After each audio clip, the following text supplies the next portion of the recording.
This is fascinating. The Torah tells us, Vayihi b'shkoin Yisrael. Now the Torah doesn't have, different colors. I put that in for us. Vayihi b'shkoin Yisrael ba'eretz hahi. Yisrael is referring to Yaakov Avinu, and he's called Yisrael over here. Yisrael is Kisarisa Elikim. It's his better, his higher name, his holier name. He went to a certain place. Vayelech Ruen Vayishka b'sbila pilegesh aviv. Reuven did something very bad. Vayishma Yisrael. Who heard? Yisrael. Then there's what is that? That's a pei, a fei. And that's right in the middle of the pasuk. The pasuk ends, Vayu b'nei Yaakov shnei maser. Who heard? Who are we talking about now? Yaakov. So it goes into blue. Okay? Yaakov had 12 children. So then it goes, and it counts in pasuk Chav Gimel, b'nei Leah, b'char Yaakov Reuven. Who are we talking about? Yaakov or Yisrael? He's called here Yaakov. And then it counts all of them, and then it says, Eila b'nei Yaakov. So the question is, first of all, why within these two psukim does it start off talking about this person and uses the name Yisrael, and then even in the same pasuk, he's referred to all of a sudden back as Yaakov, and then in the next pasuk, it's talking, and again, Yaakov. Why is this flip-flopping? Why is he sometimes called Yisrael? Why is he sometimes called Yaakov? And then there's another question. How come there's a fei? What does this mean? Anybody know what this is called? A break, a separation. What's it called? A parsha? Psucha. Okay? So how come this fei, which means that not only is it a different pasuk, but it's a different chapter. Why is this different chapter brought in the middle of a pasuk? It's not even a separate verse. In the middle of a verse, in the middle of a pasuk, in the middle of a breath, in the middle of one sentence, it puts in new chapter? Doesn't make any sense. And then the next question is, he's telling you a story. Vayibishkain Yisrael ba'eretz hahi, that Yisrael went ahead and went away on vacation. He went on a business trip. And his son went ahead and threw a party at home, and who knows what happened. Something very bad happened. And then, Vayu b'nei Yaakov shnei maser. All of a sudden we're counting, Yaakov has 12 children. What does it have to do with the story? The Torah is now telling us how many children Yaakov had after they were all born. That's the next psuk, after the fei, where there's a new paragraph where the Torah wants to tell you all the children of Yaakov, tells you Yaakov had 12 children, gives you their names, and says, Eila b'nei Yaakov. Well, what does it have to do with being pulled into the pasuk before? What is going on over here? This kasha is asked by Rashi and especially by the Ramban. And we're going to learn the answer of the Ramban. It is mind-blowing. Okay. The Ramban says, Sipur akasuv an v'sanusai. The Torah is telling us an v'sanusai. I put it in green for a reason. We'll get to it soon. Kishama b'chlal b'nai yitzuav. Yaakov Avinu heard, he saw in the WhatsApp chat, that this kid, while I'm gone, you know what this kid did? He threw a party in the house, right? You just asked me, what should I do when a kid's going to throw a party in the house? He saw it on the WhatsApp chat.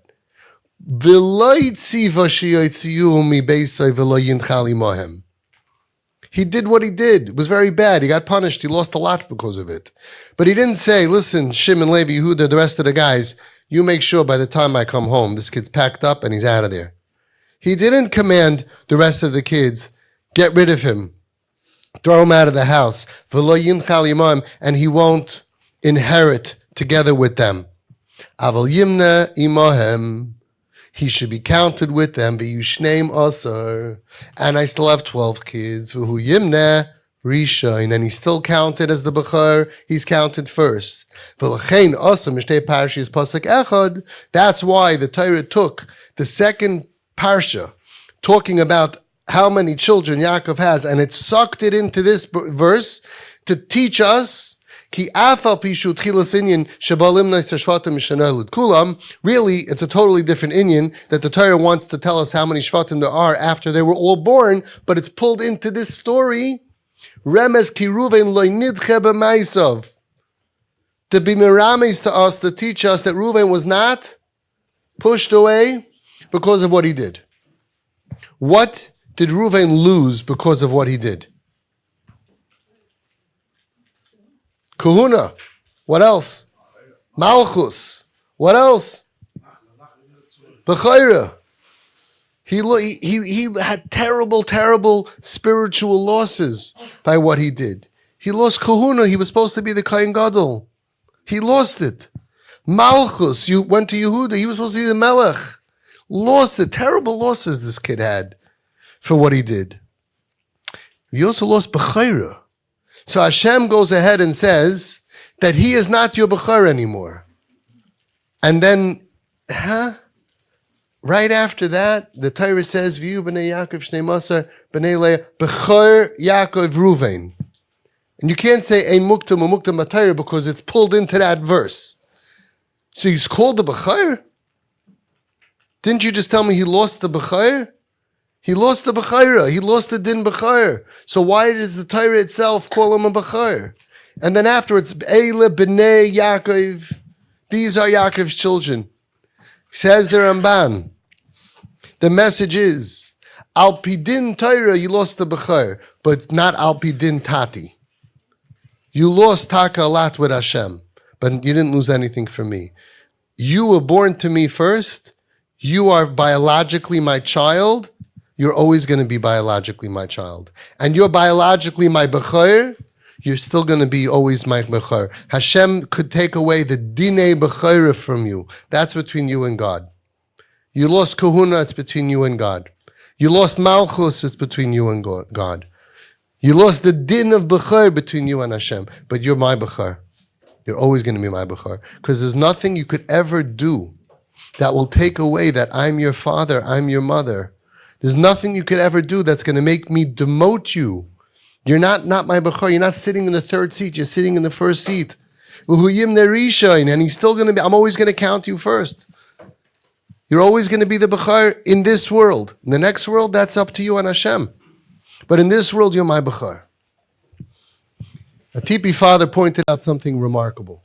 The first two times Yaakov is called by his holy name, Yisrael. Yisrael is the Rebbe of Klal Yisrael. Klal Yisrael. He's the Rosh Hashiva, right? And he heard about what his son did, and it was certainly very disappointing to him. He knew that Reuven would lose out because of this. In fact, he lost out the Bechayr, the Malchus Kuna. These were three terrible spiritual losses for Reuven for what he did. However, when listing his children, he's called Yaakov. That's why he changed his names, maybe. Because even though spiritual Yisrael had an issue with what Reuven did, the father Yaakov did not demote his dear son in any way. So going back, we were thinking maybe that's Pshat. Vayishkan Yisrael, der Sheshivat gegangen, the Rebbe from Klal Yisrael went on a trip. He's the Rebbe, the spiritual leader, the spiritual guide. And the kid did something terrible. Vayishma Yisrael, and the Sheshiva heard, oy vey, my son's smoking in yeshiva. So he took off his Rosh Hashiva hat and he put on his Tati hat. He says, but I'm also a father. Vayibnei Yaakov shnei masar. But as a father, I still have 12 kids. Spiritual battles are between him and Hashem. But as a father, I now am a father and I have 12 kids. Eile b'nei Yaakov. He's always going to be my child. I had the schus to go to the Saudagay Rebbe, schus Yogan Aleinu, who was nifter young. And when I went to him, he told me, he said, Avi, it's very hard for me sometimes. Because he was here at group. He says, very hard for me because sometimes I have a boy in yeshiva, I'm the Rosh Hashiva, it's my yeshiva. And sometimes the boy really needs to be thrown out. He says, but as a Rebbe, I'm also the father. I'm also the father of these kids. He says, sometimes I'm really torn. I think about maybe as a Rosh Hashiva, it's time for this boy to go somewhere else. But as a Tati, I can't let him go. And I have to work harder because I care so much about them. And really, every Rosh Hashiva needs to feel that way. As the Nesiv Shalom, Schus Yogan Aleinu says, that he can tell how well the kid is going to do by how well the Rebbe loves that child. He says, V'rogelani, how do you say V'rogelani? And I'm used to asking, I'm accustomed to asking the Rebbe on each kid how much you love him, and then I know how well the kid is doing. How much do you love that kid? That kid's really like a 66. So I don't need to check the marks. Right? That kid, I love him. He's going to be 100. So really, every Rosh Hashiva and every Rebbe, part of us is a Yisrael, but you also have to be a Yaakov, you have to be a father. Isn't that beautiful? So that's what the Ramban is saying. That the Torah is telling us that even though he did something terrible, but the Torah pulls it in, very unusual. The next subject, to count Yaakov's children into this, to tell you his first reaction. His first reaction is, he didn't say, listen, Ad Kan, he lost Kahuna, Malchus, he did terrible things. Ad Kan, he's not my kid anymore. No, you're still my kid, you're still my Bechor, end of story. Now, what is the midah that Yaakov Avinu had that allowed him to be able to do this? So I put it in green. Anvasanusai. I don't care how holy you are. It's all about how humble you are. Because it takes a lot of anava to be able to do this. The greatest obstacle to doing the right thing is what you said before, 3-letter word, dangerous word, ego. And he would have sounded very holy. He would have said, "Was heißt? He's smoking in yeshiva. What are you talking about? He stole money on the credit card. I'm right. He's doing this wrong. He's doing that wrong." He would have sounded like very holy. There was once 12 kids, and he said, now, I used to have 12, now I have 11, because my son lost kahuna, malchus, b'chayra, and if he's not good enough for God, he's not good enough for me. And everybody would have said, pshh, look how holy. Says the Ramban, Sipar HaKosav Anvesonusai. He was an Anav also. And talking about Yaakov Avinu, Yaakov Loi Meis. He never did an Aveira. Yaakov is on one of the Raglei Ashchina. And yet he was an Anav. Who are all these people who are so full of ego? My house. Get out of my house. You're not going to do this in my house. It's all ego. It gets in the way of doing what's right to save the kid. The real tzaddikim, they had anava, humble. So this is the midah that you need to work on. Everybody wants the kids to work on their midos. No, you need to work on this because you're going to need a lot of it to save your kid's life. If Ruen would have been nitcha b'maisav, we would have lost the whole shevet in Klal Yisrael. Yaakov Avinu said, I don't care what his issues are spiritually, what mistakes he made, but he's my kid forever. I'm not even demoting him at all. Yaakov Avinu had 12 children, and yet he managed to keep them all at home. Why? Were they all perfect? No. Reuven sinned. Shimon and Levi embarrassed him. He told Shimon and Levi on his deathbed, he embarrassed me. So we have to learn from Yaakov Avinu. We have to practice this. Imagine that you hear right now something your kid does that's absolutely terrible. Your first reaction has to be, we had X amount of kids, 6, 8, 4, 12. We still have that same amount. And his seat at the table is in the same place. Here's a tip. Even if your child, your kip, may not attend the Shabbos meals, make sure to keep his seat empty, even when you have guests. Nobody sits in his seat. This is his seat. Nobody sits there. Eventually, he'll find out about it, and he'll know that you are doing this, and it will make a tremendous rosham impression on him. Some people even make a sign with his picture, and they write, reserved for Yankee, reserved for Chani, and they tape it onto the chair, so everyone will know that this seat is reserved for your dear son. And sometimes people said, well, he's going to feel funny being singled out. No problem. Do it for all your kids. Right? And his seat is still going to be there. And then he'll find out. Someone will take a picture before Shabbos or something. Your seat is here.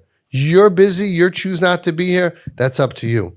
I had a story of a parent that told me, our kid, we threw him out of the house or he didn't feel comfortable and he left on his own. And now he wants to come home, but we don't have a bed for him. We gave his bed away. Your child needs to have a bed in your house, a comfortable one. Even if they choose whatever, they're going to choose to come back. They need to know they're not homeless.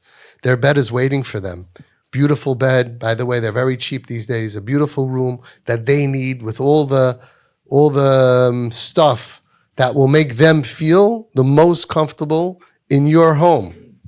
Now, you're going to have the same problem. You're going to hear stuff happens. and stuff happens, you're going to really, that first reaction is going to be, I can't do this anymore. I can't do this anymore. It's impossible. We're not doing this. Ad kan. You're going to sing the Ad kan song. Ad kan, kan, kan, kan, kan, kan, kan, kan, kan, kan, kan, kan. You know the song? Kan, kan, kan, kan, kan, kan, kan, kan, kan, kan, kan, kan. That's the Ad kan song. And you're going to want to say, I can't do this. It's not my kid. There's no such thing. It's not your kid. There's no such thing. Even though Reuven lost the Dinei B'chayra, but at the table, by the Malchus table of Yaakov Avinu, first seat was Reuven. Lo nidche b'maisav. Don't let your kids' struggles ruin or lessen their relationship with you in any way. It's going to take a lot of anavos. You got to get used to practicing. You're going to hear stuff, and some of the stuff is going to be really bad. And you got to work on it. My first reaction is, we had 6 kids, we still have 6 kids. We had 8 kids, we still have 8 kids. We're never going to give up on him. We're never going to demote him. We're never going to take away his seat at the table or v'layin chali mahem. We're not cutting anybody out ever. That's following in the footsteps of the Torah. That's what the Ramban and Rashi tell us. That's what Yaakov Avinu did to save his son.